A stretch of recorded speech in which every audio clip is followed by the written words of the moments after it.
దానివల్ల మంచి జరుగుతుంది, దానివల్ల చెడు హరిస్తుంది. ఎందుకంటే తాబేలు అనుక్షణం హరి హరి హరి హరి హరి హరి అని హరినామ స్మరణ చేస్తూ ఉంటుంది. అటువంటి జపం చేసేటటువంటి ఏ జీవి ఇంట్లో ఉన్నా ఒక అద్భుత యోగాన్ని యజమాని పొందుతాడు.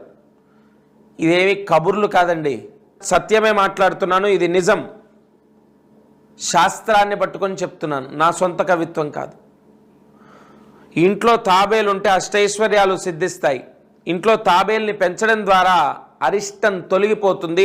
ఇంట్లో తాబేలు పెంచవచ్చు. అయితే ఇక్కడ 2 రకాలు, నేను చెప్పినటువంటిది మాత్రమే అండర్లైన్ చేసి పెట్టుకోండి. తప్పకుండా దానిపైన ఖచ్చితంగా స్టార్ ఉండాలి, అంటే గీతలు ఉండాలి, స్టార్ ఉండాలి. అలాగే ఎప్పుడు ఇంట్లోకి తాబేలు తెచ్చినా సోమవారం తెస్తే చాలా మంచిది. శుక్రవారం తెచ్చుకుంటే మంచిది, గురువారం తెచ్చుకుంటే మంచిది, అలాంటివి కాదు.